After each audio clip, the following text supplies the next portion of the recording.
All right, now I'm going to show you how to cement number 30. This product here is called Zone. It comes in tubes, it comes in an auto mix, it comes in a variety of different ways. Zone is just another type of temporary cement. You do not need a lot, as if you guys have watched the number 8 cementation video, you saw that the temp bond had a lot in the little packet. This is approximately what you guys actually need. It is like a mustard color when you mix it. So if you like yellow, you'll like this color. But this is about all you need to fill into a temporary crown. So earlier I showed you that you could use a Greg after you put the material in with a spatula. So I'm gonna show you this way. I'm gonna put it all on the end of my spatula. I'm doing number 30. I'm going to take the end of my spatula and twirl it around. So I make sure that I'm getting all the margins. I have a cotton roll in place over in the buckle. The patient is turned towards me. Slide my finger in their vestibule. I have a hold of the buckle and the lingual, the buckle side with my thumb, the lingual with my pointer finger. I seat the temporary down. I grab my cotton roll. I instruct the typodont to close down. And I'm kind of forcing it just so that I can make sure that it seats all the way.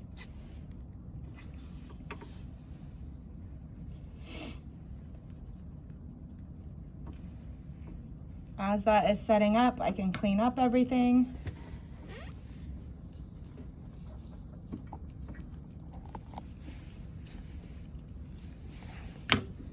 This one I'm going to use a scaler to clean up the temporary cement. Sorry, Chelsea.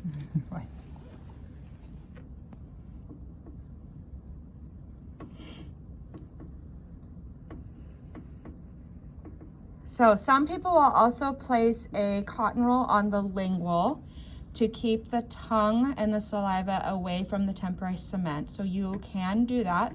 That's not a big deal if you don't do it here in our lab, because remember, our typodonts don't have tongues, so the cotton roll just ends up going in the back of the throat. So patient-wise though, it does help you out a lot to have a cotton roll on the lingual. Obviously, you're gonna want one in the vestibule. I personally have always liked the patient biting down on a cotton roll, and if you saw, I angled the cotton roll off to the side because it helps retract their cheek away so that it doesn't impact on the cement.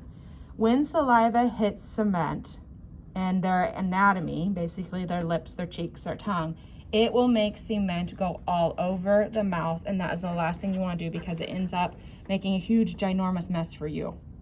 All right, so I'm going to go ahead and I'm going to check the buckle, and note that I'm trying to keep them closed at the same time of checking cement. So I have my scaler. I'm just going to have the patient stay closed. I'm still gooey. I'm going to wipe off my goo here on the cotton roll. And I'm gonna come back out. So you would have floss still in the knot. When you clean up temporary cement, you drag the floss through the buckle. Post-ops for the patients with any temporary restoration is to chew on it softly. On an entry, it would be bite into things gently. I've often instructed patients, like say if you did something on number 7, to chew more or bite into things more on number 10 area, so on the left side. If it's on posterior, they want to stay away from eating anything hard, sticky, because hard can break the temporary, sticky will pull off the temporary. Sugarless gum is the best as far as if they're a gum chewer. Obviously, like chewing, I don't know, Bubblicious, Hubba Bubba, anything that has a bunch of sugar is going to pop the crown right off. One other thing to let the patient know is when they have left with their temporary is that they need to clean it like normal, brush and floss it, but the floss goes out towards their cheek.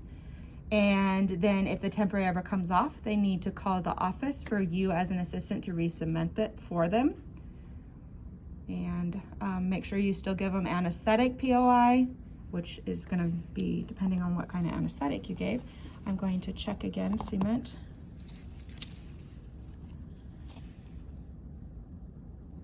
It's still a little gooey. It's the hardest part, is just waiting.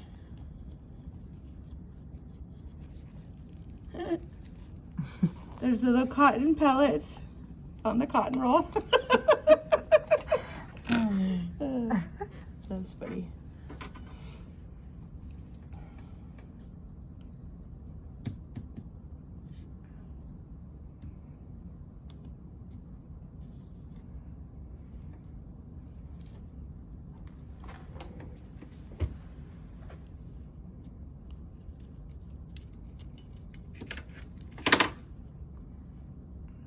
One thing I should add that obviously our typodonts don't have real mouth temperatures, and one of the reasons this takes so long is because we don't have the heat of their mouth. You may also work at an office that when you do your temporary cement, they want you to fill the crown up with temporary cement. It's honestly office preference. I'm just teaching you to not overdo it so that you don't have so much to clean up. There is no right or wrong. Obviously, you're going to go with the office's policy, but I promise you that if you get temporary cement on the margin and the doctor's prepped a good prep for their margins and their crowns, and you have fabricated a good temporary, this patient will not have any problems.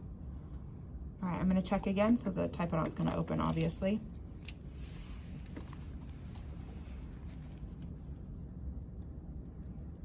Goodness gracious.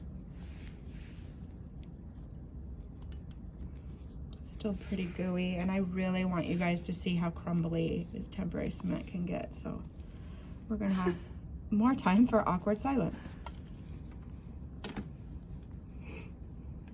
So, you know, if I was a YouTuber, I would add music right now. You could talk with your typodont and ask him about his weekend. Yes.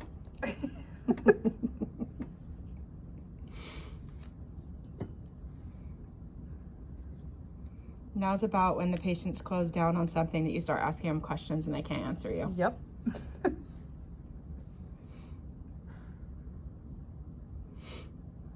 They can groan for their answers. Yes. You learn how to answer or ask questions that are just nods or no's, yeses or no's.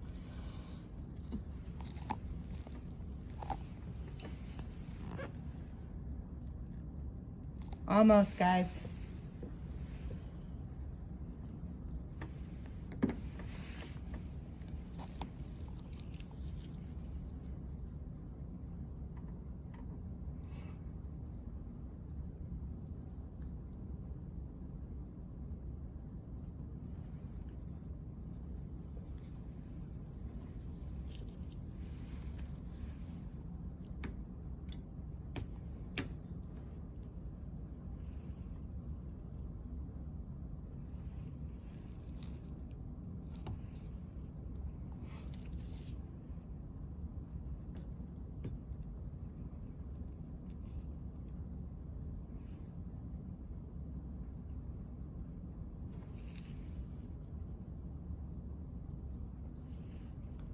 Might be next year that we get to clean this up. It's a little better than watching paint dry. Pretty much.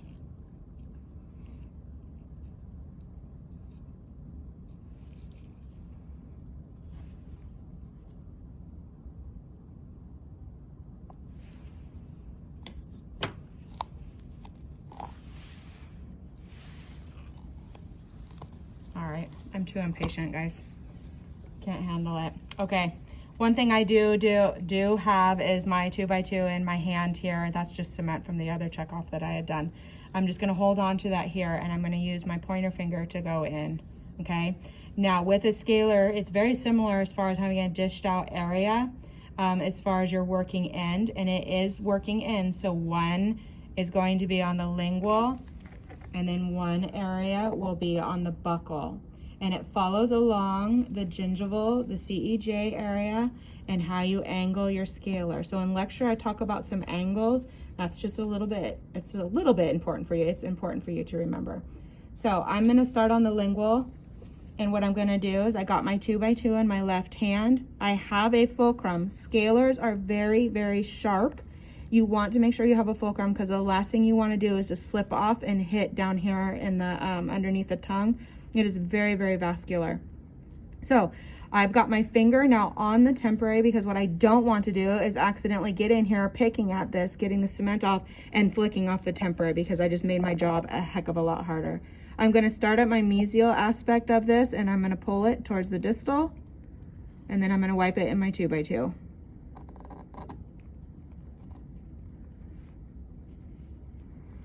My fulcrum is very important. Now I'm going to pull towards the mesial. Notice I am flipping my instrument. I don't know if you can tell that very much, but I am.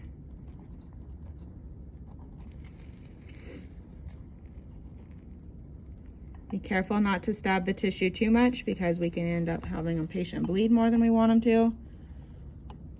Remember, they're sore. They just got done having work done. They've had retraction cord in place. All right. Now, for videoing purposes, I'm going to have the patient move away from me, and also you would position the patient away when you're working on the buccal side of the lower right side. So. Well, that was a jumpy ride. Sorry. That was me.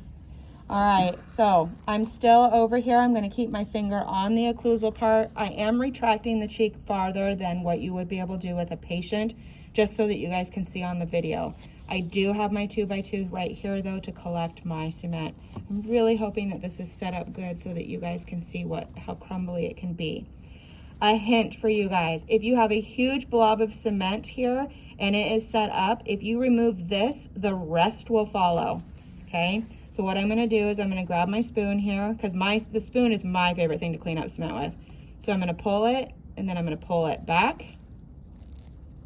And look at the big chunk I got. Okay, I'm gonna wipe it over on my 2x2, and I'm gonna come back.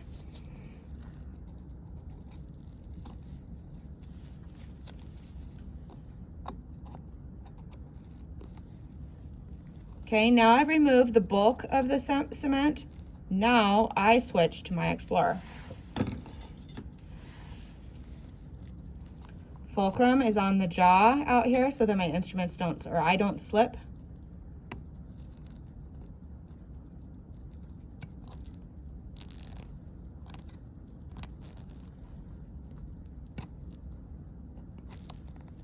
All right, it might be hard for them to see. So I'm gonna show you, I'm gonna really pull on his lip here. One of the best ways to clean interproximally to get a piece to come out is to actually take the shepherd's hook part in, and you can actually go to the interproximal space in that area. So I'm gonna go in to clean that cement and then pull it back out. Usually some cement will build up on the lingual aspect. You could do it the opposite way. Oh, sorry, Chelsea. You're fine. Okay, and then we got the distal. All right. Good old floss with a knot. Obviously, floss with a knot isn't going to mean anything if you got an open contact. Pull it out towards the cheek. That was a good amount. Sorry. Those good chunks. Look at there.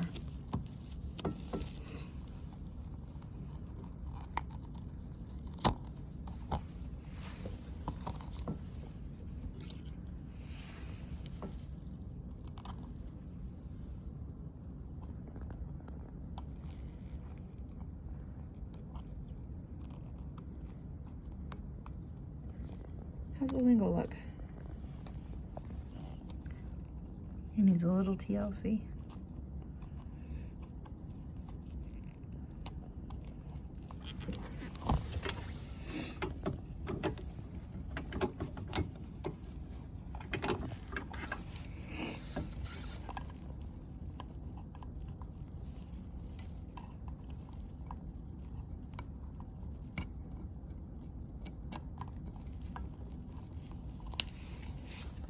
All right.